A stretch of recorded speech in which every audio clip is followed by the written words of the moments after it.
Hey guys, welcome back to my channel. This is the phase 2 of my 10-gallon planted aquarium setup.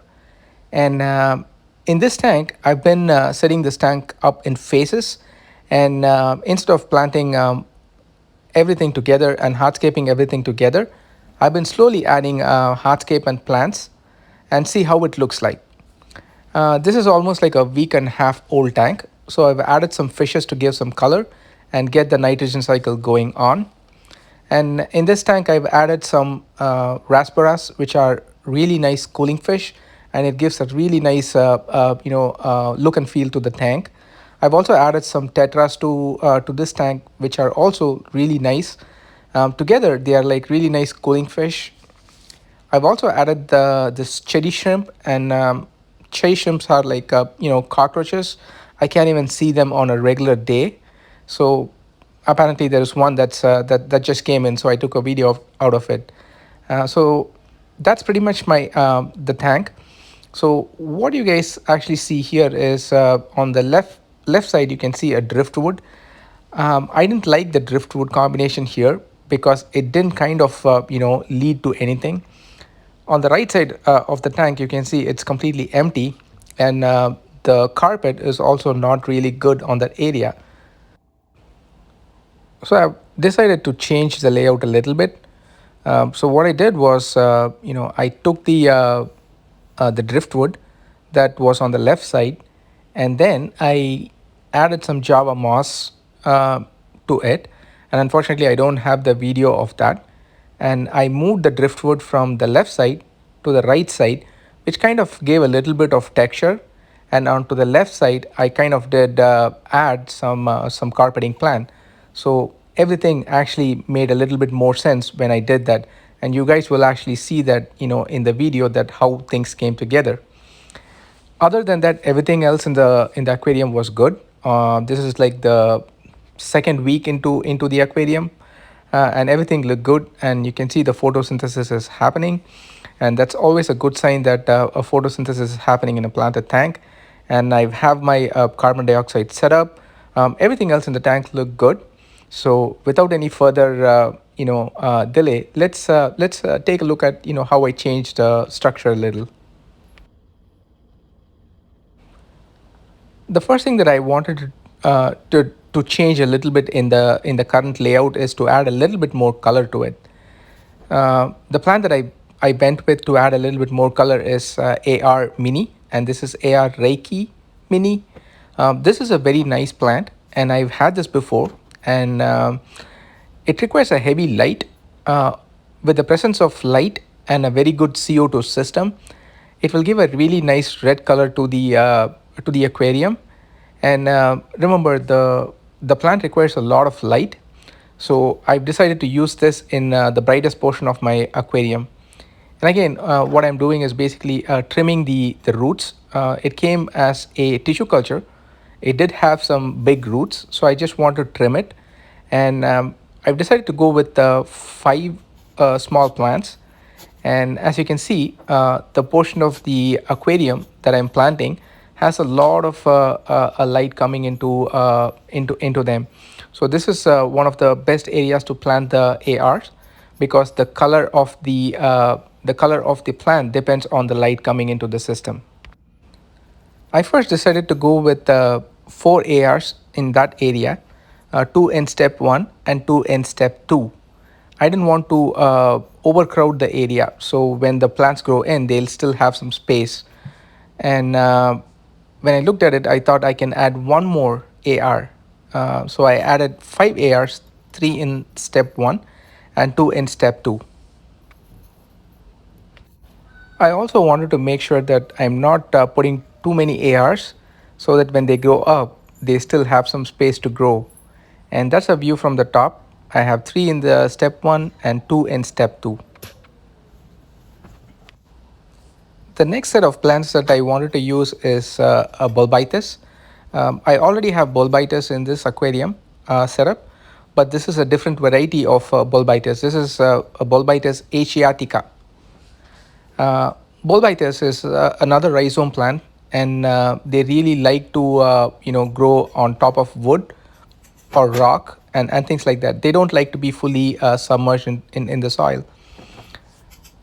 So one of the things I'm doing here is to remove excess roots in the plant, to just prep them up so that there is enough roots. And I'm also removing any a leaf that are spoiled. Bulbitis is a very versatile plant in my opinion, because you can just add them anywhere that you want. You can stick them, you can just glue them, and I've used all three in this particular aquarium. The first type I'm actually doing is I'm just inserting them into the driftwood, and that is a driftwood that I actually had on the left side of my tank. I added some java moss and kept some space in between. And what I'm basically doing is taking the bulbitis and basically inserting into the hole. They are not in the soil; they are just attached to the wood. And this is one of the nice things about bulbitis that I really like is they are very versatile in these kind of environments. And that's a view from the top, and it gives a really nice view. The leaves are a little bit bigger than I expected. This is the second set of bulbitis plant that I have, and I'm going to use this bulbitis in three different ways in this aquarium, and this is the second way of doing it. Again, I'm removing the excess root, and I'm also making sure that any spoiled leaves are removed. So basically, setting the plant up. I'm actually gluing the bulbitis to the hardscape using a heavy clear glue, and just hold for a few seconds, and they'll get attached to the rock. And once they are attached to the rock, it's good from there. This is the third method, and I'm actually taking a small rock, and I'm actually tying the roots to the rock, and basically tying them so that I can put them or I can insert them in some part of my aquarium. So I'm doing this with the next set of bulbitis as well, tying them to the rock so that they can actually go somewhere in my aquarium. So as you can see that I'm actually inserting the plant. I'm not actually putting them in the soil. I've tied it to the rock, and I'm then putting it into its place. That's pretty much about it. So in this aquarium, you would have seen me inserting the bulbitis in a driftwood, gluing it, and then this is attached to a rock. And that's why I like bulbitis so much, because it gives a little bit of versatility in which you can use them. Now I'm just adjusting it so that aesthetically it makes sense, and also it doesn't cover the plants that I have below them. I think the leaves are a little bigger than I expected. I'm thinking that it's because the plants were actually not submerged before, they were grown immersed. I'm thinking the size of the leaves, the new leaves, will be smaller, considering the fact that these are now actually submerged. I'm trying to be as gentle as possible because this aquarium has fishes in it and it's a live aquarium. So I'm trying to be as gentle as possible so that I don't, scare the fishes away.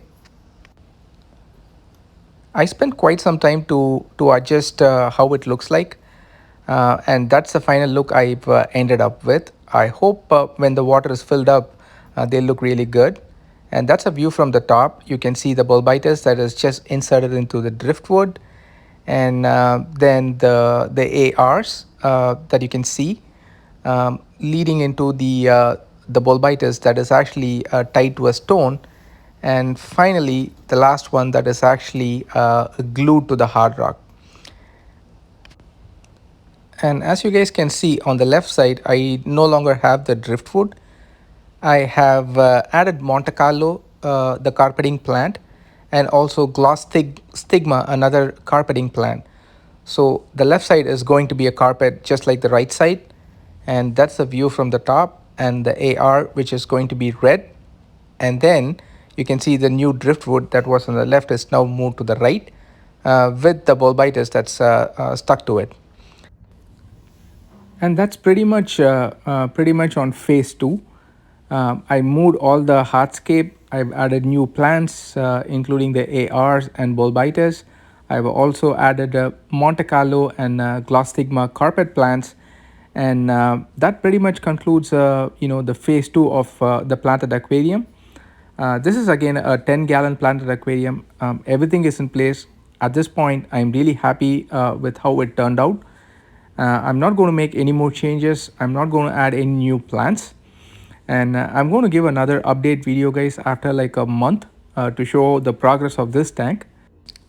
And I will also do another video definitely on on the filtration system, on the CO2, on the lighting, and all the water changes that I do.